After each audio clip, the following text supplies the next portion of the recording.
하나님께서 오늘 우리에게 주신 말씀은 사도행전 27장 1절에서 11절까지 말씀입니다.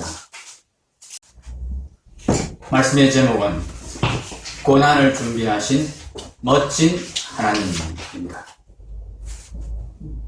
말이 되는 제목입니까? 하나님께서 우리에게 고난을 주시는데 고난을 주시는 하나님이 멋지게 보일 때도 있다. 고난이라는 건 좋은 일이 아니죠. 그럼에도 불구하고 고난의 곁에 있는 것이 너무나 크고 좋은 것이기 때문에 그 고난이 멋지게 보이고 그 고난을 주신 하나님이 멋진 하나님으로 우리에게 참 감사의 제목, 찬양의 제목이 되는 하나님이 되시는 일이 우리 가운데 많이 일어나기를 축복합니다. 바울이 이제 드디어 로마로 떠나게 되었습니다. 참 우여곡절이 많았습니다. 참 긴 시간이 걸렸습니다. 2년이 넘는 시간이 걸렸죠. 예루살렘에서 로마로 떠나기까지. 바울로서는 그 시간이 참 지루하고 어떤 면에서는 답답한 시간이었을 수 있습니다. 특별히 하는 일도 없이 그 감옥에서 이렇게 대기하고 있어야 되는 그런 시간이었기 때문입니다. 그렇지만 그 시간 동안 바울은 할 수만 있으면 복음을 전하려 애썼습니다. 자기를 핍박하고 자기를 고발하는 자들 앞에서도 계속해서 복음을 전했습니다. 임금이나 대제사장 무리들, 유대인들, 자기를 핍박하는 유대인들 앞에서 언제나 바울은 변호를 대신해서 복음을 전하는 그런 사람이었습니다. 그렇게 바울이 열정적으로 복음을 전했을 때에 벨릭스라든지 베스도 그리고 아그리파 같은 총독과 임금들이 바울의 열정 때문에 그 앞에 압도된 모습을 성경은 기록하고 있습니다. 그들이 당황하고 그들이 심지어는 바울한테가 미쳤다 그렇게 막 소리를 지르는 그런 일들이 일어나죠. 그럼에도 불구하고 이들이 바울의 복음의 증거를 듣고 회개하여 복음을 믿게 된, 예수님을 믿게 되었다는 기록이 성경에 없습니다. 그래서 참 바울에게는 지루했을 수 있고 답답했을 수 있습니다. 그러나 하나님께서는 이 바울이 좀 답답해하고 지루해야 할 만한 이 시간 동안에 하나님께서는 하나님의 일을 하셨습니다. 그렇죠? 우리가 말씀 묵상 가운데 확인했습니다. 지난주 설교 가운데서도 확인했습니다. 하나님께는 무의미한 시간이 없습니다.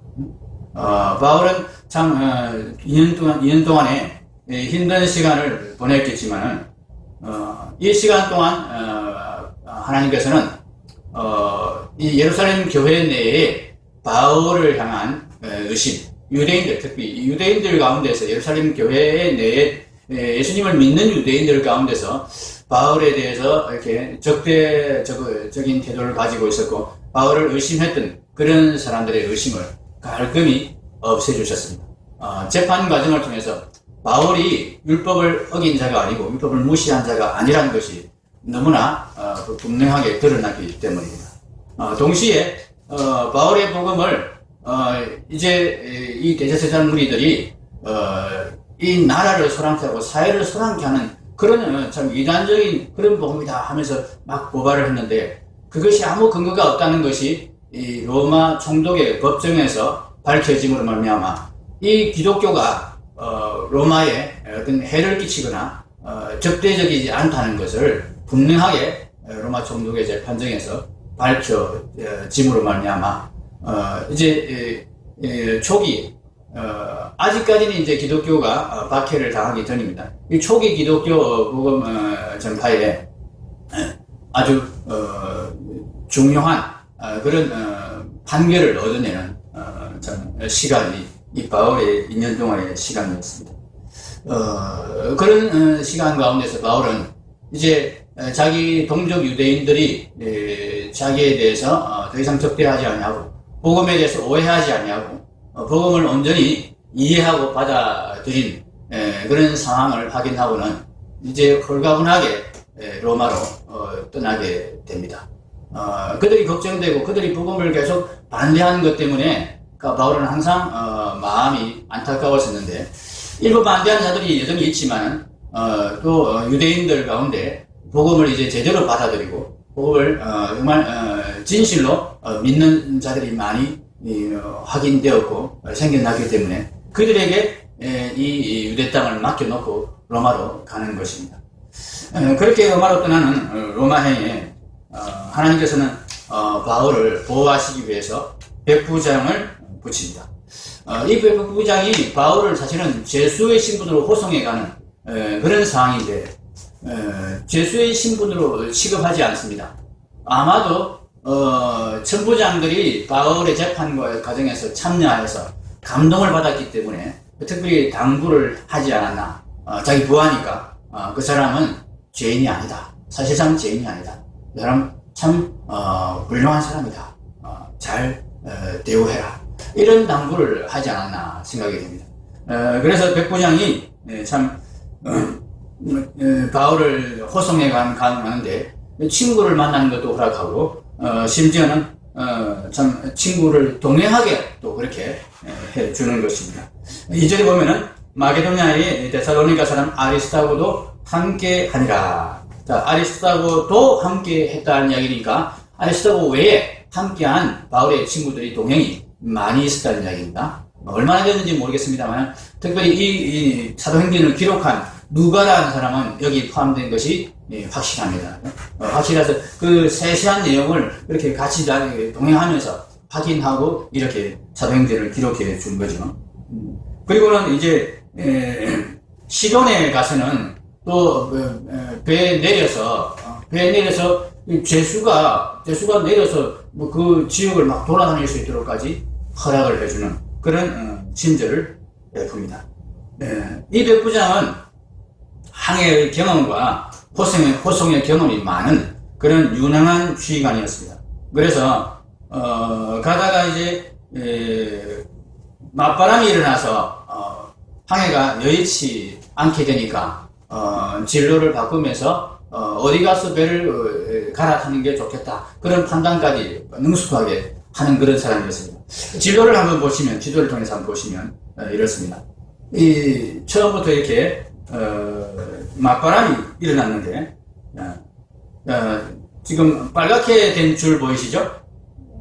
예, 그것이 지금 가이사랴로 돌아왔던 3차 전도 여행에 돌아오는 항로인데, 보통 배가 가이사랴, 시돈 이렇게 거쳐서 다닙니다. 보이시죠? 위에 콕 찍은 게 시돈이고 밑에가 가이사랴입니다. 오른쪽 끝에요. 보이시죠? 이 가이사랴에서 이제 출발을 해서 시돈을 거쳐서, 왜 시돈을 거칩니까?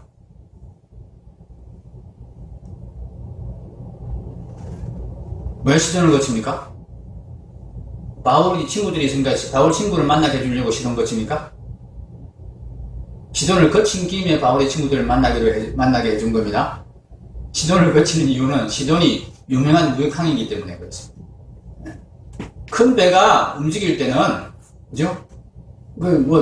비용이 많이 드는데, 백사슬 많이 받아야 될 거 아닙니까? 백사슬 많이 내고 배를 타는 사람들이 누굽니까? 상인들입니다. 무역을 하는 사람들입니다. 이 무역을 하는 사람들을 태워서 가기 위해서 큰 배들은 반드시 이 시돈을 거쳐서 그렇게 가곤 하는 것입니다. 아마 백부장이 제수를 인솔하고 그렇게 갔다면은 작은 배는 아니었을 것입니다. 아주 큰 배는 더 이제 저기 터키에 가서 갈아타겠지만은 여기에서 탄 배도 상당히 큰 배였다는 것입니다. 그래서 뭐 적어도 100여 명 이상 태울 수 있는 그런 배였겠죠. 백부장은 100명의 군사를 본래 거느리고 있는 사람이니까 제수까지 합하면 더 많았을 수 있습니다. 그렇게 해서 이제 시돈을 거쳐서 가는데, 본래 항로가 어떻게 됩니까? 요 위에 구브로섬 보이시죠? 이제 설명 안 드려도 구브로가 어딘지 정도는 아셔야 됩니다. 이게 구브로섬입니다. 구브로. 지리서에는 키프로스 섬으로 나오는 섬. 키프로스. 이 구브로섬을 우선 아래로 이렇게 거의 직선으로 가는 거거든요. 이게 훨씬 가깝죠? 예. 이렇게 원래 가는 거예요, 원래 항로는.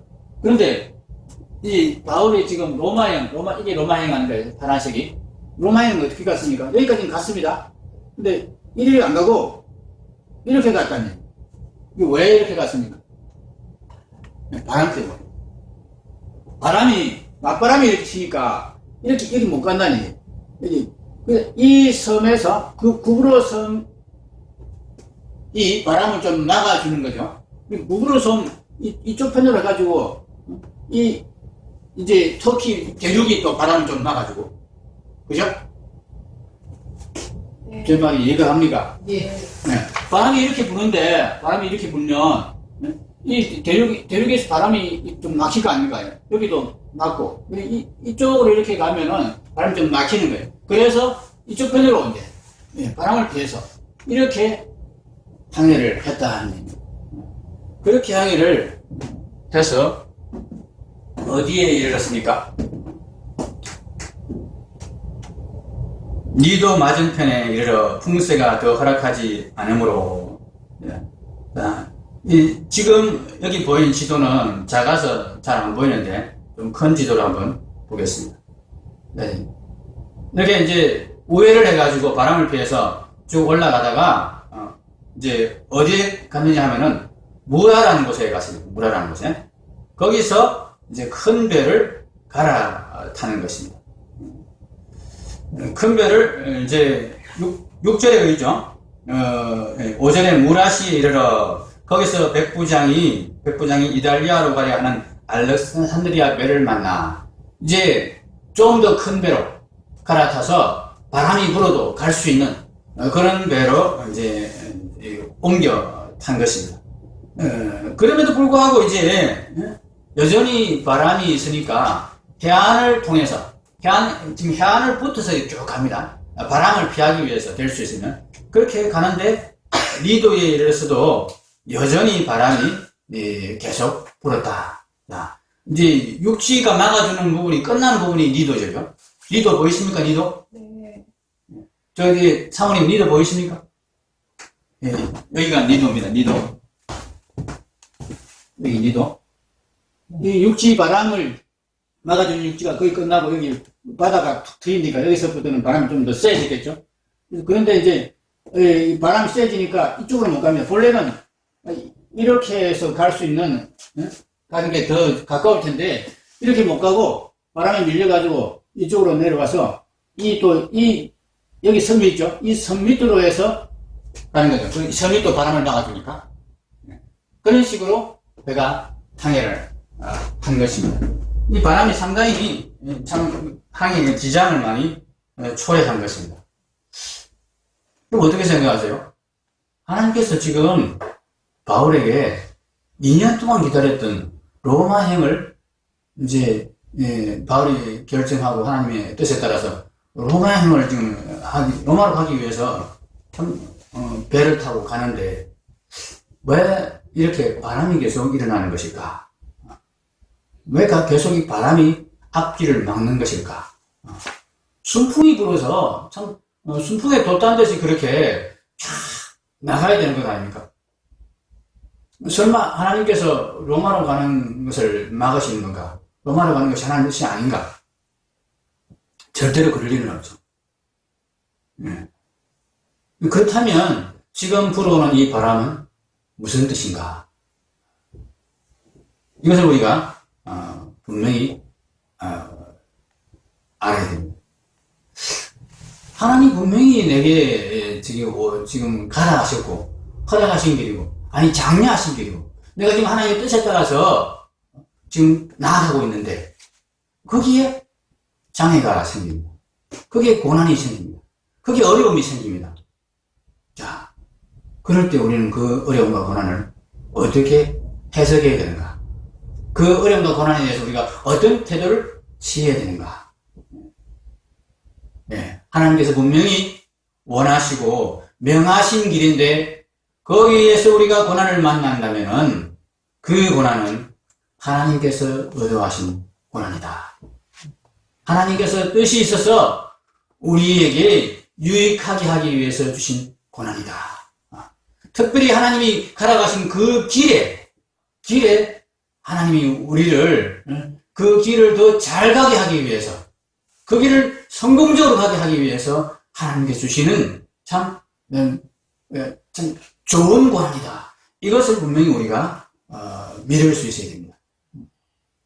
마치 이 빌립보 감옥의 간수를 만나게 하시기 위해서 하나님께서 빌립보 감옥으로 바울을 밀어넣으신 것처럼, 바울이 감옥에 가지 않았다면 그 빌립보 감옥의 간수를 만나서 그 간수의 모든 가족을 복음으로 구원하는 일을 할 수가 없었을 것입니다.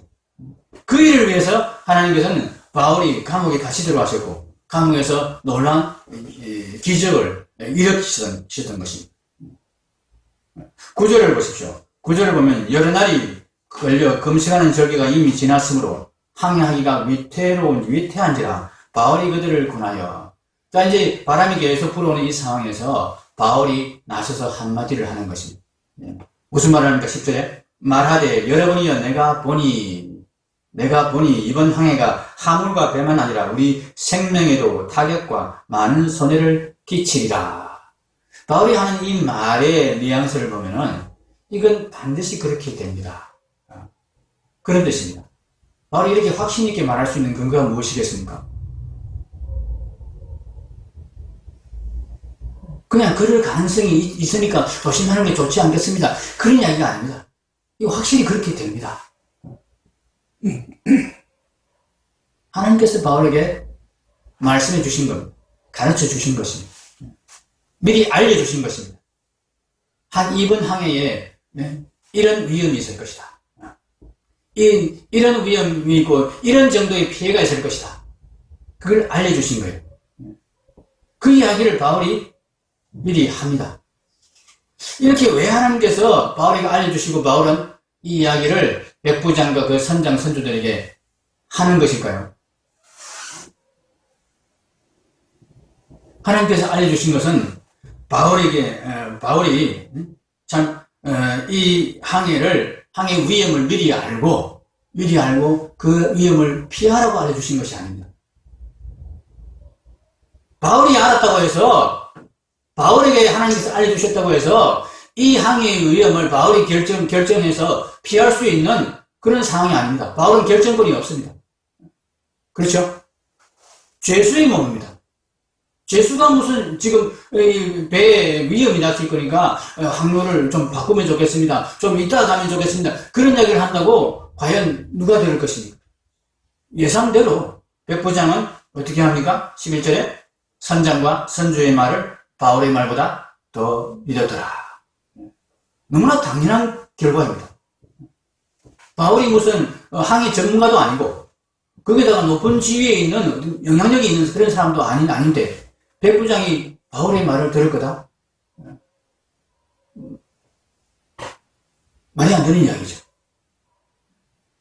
그런데 왜 하나님께서는 바울에게 이 상황을 미리 알려주셨느냐? 아주 구체적으로 알려주셨습니다. 예전에는 하나님께서 그렇게 하시지 않았습니다. 예전에 예루살렘에 올 때는 결박이 기다리고 있다. 이 정도를 알려주셨습니다만은 무슨 결박인지, 누구에 의해서 결박을 당하는 건지, 그런 정도와 종류를 구체적으로 알려주시지 않았습니다. 바울이 말한 대로입니다. 보라, 이제 나는 성령에 매여 예루살렘으로 가는데 거기서 무슨 일을 당할는지 알지 못하노라. 하나님이 알려주시지 않았다. 선지자들을 통해서 결박을 당한다는 그 정도만 알려주시고는 구체적으로 알려주시지 않았습니다. 그런데 이번에는 아주 구체적으로 위험의 종류와 정도를 알려주셨습니다. 화물과 배의 위험이 있을 것이다. 우리 생명에도 타격과 많은 손해가 있을 것이다. 이런 정도를 알려줬습니다. 이것은 미리 알아서 위험을 피하라고 그렇게 알려주신 것이 아닙니다. 바울의 권위를 하나님께서 세워주시기 위해서 하나님이 바울의 이 위험을 미리 알려주신 것입니다.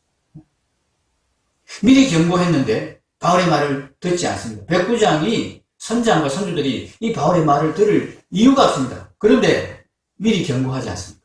그리고 그 경고대로 일이 일어나는 것을 보게 하시는 것입니다. 그 다음부터는 어떻게 되겠습니까? 두 번째 바울이 말할 때는 바울의 말을 귀담아 들을 수밖에 없어요. 아주 구체적으로 바울이 이야기했고 그 이야기한 그대로 일어나는 것을 보고는 그들이 그 다음부터는 바울의 말을 주의 깊게 들을 수밖에 없도록 하나님께서 만드신 것입니다. 바람이 일어나고 그 바람 앞에 위험이 있다는 것을 미리 알려주시고 그것을 말하게 하시고 실제로 그 위험을 당하게 하시고 그 가운데서 또다시 그 위험을 피할 길을 알려주셔서 하나님은 어떻게 하시는 것입니까? 바울의 권위를 세워가시는 것입니다. 실제로는 피해는 있었지만 생명에는 아무 지장이 없는 그런 위험을 하나님은 허락하시면서 사람들에게는 모르게 하시고 바울만 이 일이 어떻게 진행될지를 다 알게 하시면서 바울이 그 가운데서 대장 노릇을 하게 만드신 것입니다. 하나님은 이 바람을 통해서 이 고난을 통해서 바울의 권위를 높여가신 것이죠. 그렇게 해서 뭐 하시려고요? 바울의 입을 통해 나오는 하나님의 말씀의 권위를 높이시고자 합니다.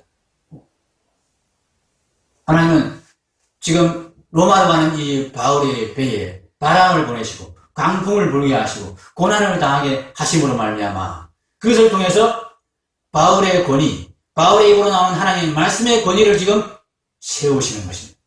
사랑하는 성도 여러분, 우리가 당하는 고난, 성도가 당하는 고난에는 세 가지 종류가 있습니다. 첫 번째로는 우리가 믿음이 약해서 당하는 고난, 우리가 범죄함으로 당하는 고난들이 있습니다. 그래서 하나님께 징계를 받는 고난이 있습니다.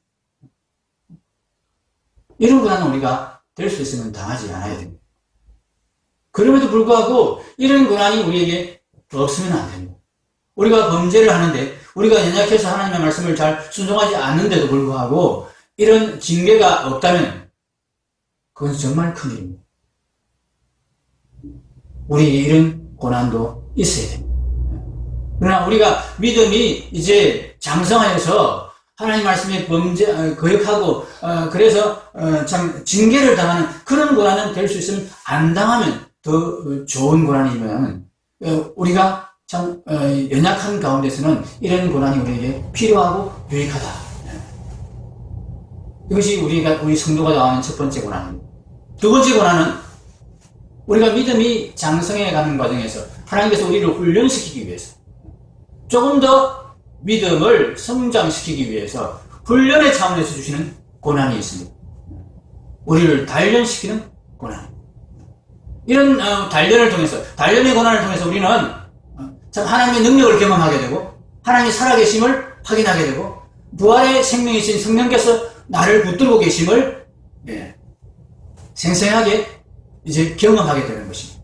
그러므로서 우리의 믿음이 한 단계 더 성숙되고 더 나아갈 수 있게 됩니다. 이런 고난도 우리에게 꼭 필요한 고난입니다. 우리에게 유익한 고난입니다. 세 번째 고난이 있습니다. 믿음이 충분히 성숙되었습니다. 믿음이 참 하나님 보시기에 참으로 자랑스러울 만큼 하나님이 자랑하실 만큼 그렇게 믿음이 단단해졌습니다. 그때도 하나님께서 고난을 허락하십니다. 그 고난은 어떤 고난입니까? 우리의 믿음을 하나님이 그 고난을 통해서 자랑하시는 고난. 그 고난을 통해서 하나님께서 우리를 높여주시는 고난. 마치 이것과 같습니다. 선생님이 학교에서 수업을 진행하다가 누군가를 좀 돋보이게 하고 싶다. 그런 마음이 들었을 때 집안에 문제를 하나 탁 쓰는 겁니다.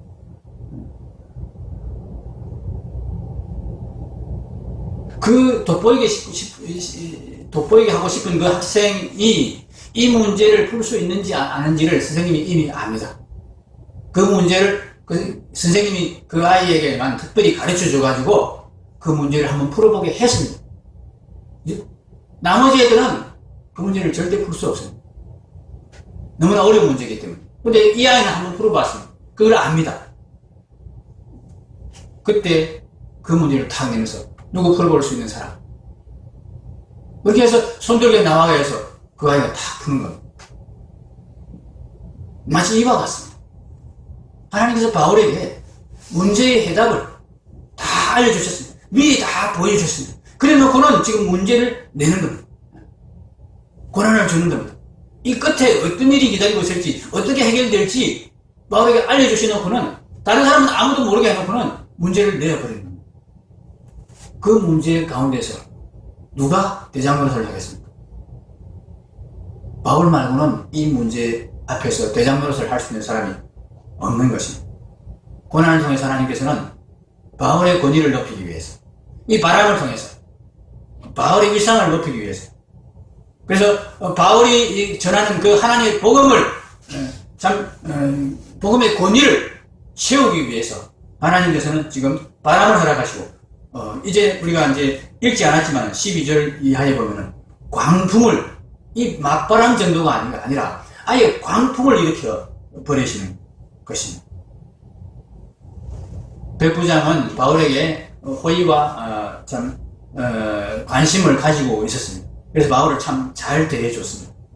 그러나 그가 바울을 존경하거나 신뢰하지는 않았습니다. 바울은 일개 죄수일 뿐이었습니다. 그런데 하나님은 고난을 통해서, 바람을 통해서, 광풍을 통해서 이 상황을 바꿔놓으시는 것입니다. 백부장이 바울을 존경하게 만듭니다. 바울을 신뢰하게 만듭니다. 바울의 말에 백부장이 순종하게 만듭니다. 바울의 말대로 다 따라하게 만들어 버렸습니다. 고난을 통해서 하나님께서는 고난을 허락하시고, 그 고난을 헤쳐갈 길을 성도에게 미리 보여주심으로써 그 고난 가운데서 성도가 대장이 되게 하시고, 성도가 높임을 받게 그렇게 하십니다. 어떤 사람에게 그렇게 하십니까? 그렇게 높임 받았는데 자기 이익을 위해서 그 지위, 높음의 지위와 권력을 자기 욕심을 위해서 채우는 그런 사람에게 하나님께서 그렇게 하십니까? 아닙니다. 믿을 수 있는 사람, 오직 복음을 위해서 그 모든 권한과 권력을 사용할 것을 분명히 하나님께서 확신할 수 있는 이 바울에게 하나님이 이런 권세와 이런 권위를 부여해 주시는 것입니다. 사랑하는 성도 여러분, 우리가 하나님의 뜻 안에 있으면 우리에게 닥치는 고난을 두려워할 필요가 없습니다. 우리가 정말 하나님 앞에 순종하는 삶을 살고 있다면 우리에게 닥치는 고난을 우리는 오히려 환영해야 됩니다. 왜냐하면 그 고난을 통해서 하나님 우리를 높이실 것이기 때문에, 하나님 우리를 내세우실 것이기 때문입니다. 성도가 당하는 고난은 어떤 고난도 다 유익한 고난입니다. 범죄함으로 당하는 징계조차도 유익한 고난이라면 오늘 이 바울이 당하는 이런 고난은 얼마나 신나는 고난이겠습니까? 이 고난을 통해서 하나님은 복음의 증인들을 전면에 내세우시고 참 바울을 누구보다도 높게 세워버리시는 것입니다. 우리가 이런 고난을 즐기는, 이런 고난을 환영하는 믿음의 사람이 되어야 되겠습니다. 우리가 이런 고난이 우리에게 닥칠 때 우리가 신나하면서 오히려 즐거워하고 환영할 수 있으려면 우리가 어떻게 해야 됩니까? 바울처럼 우리가 믿음으로 준비되어야지, 참 단단한 믿음을 가진 자가 되어야 됩니다. 하나님께서는 우리 성도를 높여주시기를 원하십니다. 우리 성도에게 권력을 주시기를 원하십니다. 그런데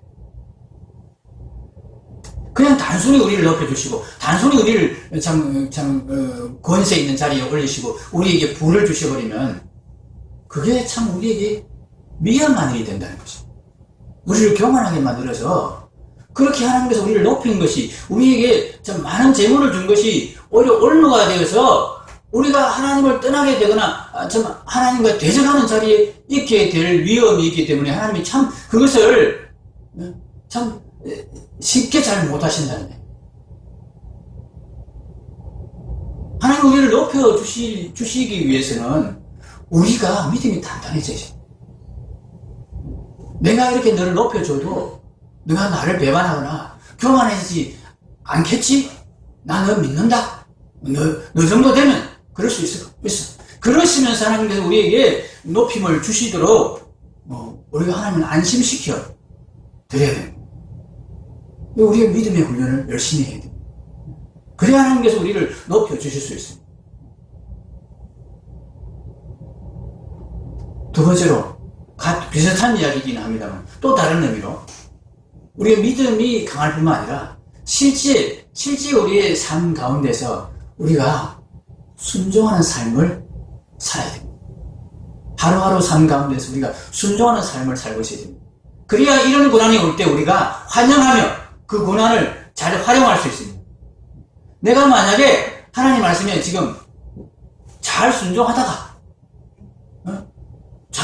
이번 주 한 주간 그냥 실수를 해가지고 좀 하나님 말씀을 어기고 엉뚱한 짓을 했다. 그때 고난이 많이 닥쳤다. 그러면 우리에게 무슨 생각이 들겠습니까? 아니 내가 잘못했더니 하나님께서 매를 때리시네. 징계를 하시네. 하나님께서는 우리를 높이려고 지금 바람을 일으키시고 광풍을 일으키시는데 이 일을 통해서 하나님의 영광을 드러내고 하나님의 권세를 드러내게 하기 위해서 그렇게 하시는데 우리가 순종하지 못하는 삶을 살고 있으면 우리가 그 고난을 이용해서 하나님의 복음을 전해야 되겠다 이런 생각을 할 수가 없는 거예요. 주눅이 들어가지고 하나님 나를 지금 때리시고 나를 지금 혼내시는 그런 고난인 줄 알고 잘못 대응을 할 수밖에 없습니다.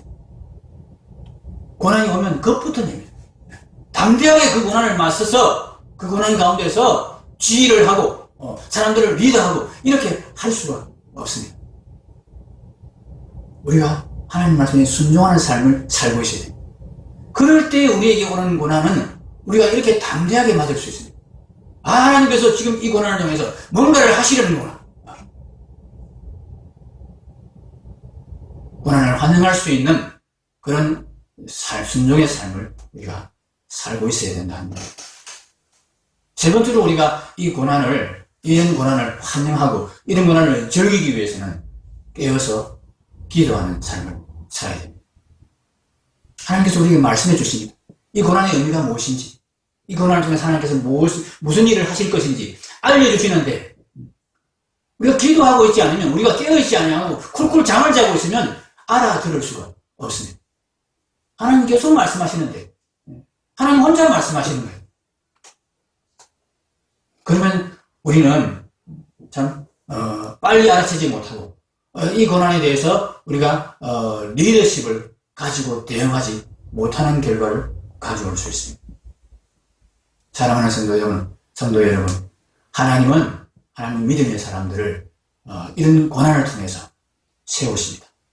이 고난 가운데서 하나님은 그냥 고난이 아니고 그냥 무조건 하나님이 잘 되게 해주시고 무조건 높여주시고 그렇게 해 주실 수도 있습니다만 그것은 믿음이 강한 자들에게도 위험한 일이기 되기 때문에 하나님은 될 수 있으면 고난을 통해서 우리를 높이시는 그런 방법을 잘 사용하십니다. 이런 신나는 고난을 우리가 경험하려면 우리가 믿음의 훈련 열심히 해야 됩니다. 말씀에 순복하는 삶을 살아야 됩니다. 깨어 기도하는 삶을 살아야 됩니다. 그럴 때에 우리는 고난을 통해서 광풍을 통해서 하나님의 권세를 드러내는 자가 될 수 있습니다. 고난이 닥쳤을 때 여러분 사실 콧노래 부르면서 그 고난을 넘길 수는 없습니다. 고난 중에 정말 힘이 들고 두려울 수 있습니다. 바울이 마냥 즐거워하면서 이 고난을 당했을까요? 그 광풍, 배가 정말 깨어질 듯이 그렇게 흔들리고 폭풍우가 몰아치는 그 열나흘이라는 기간 동안에 그렇게 고생을 하지 않았습니까? 그 기간 동안에 바울은 정말 아무 고생을 안 했을까요?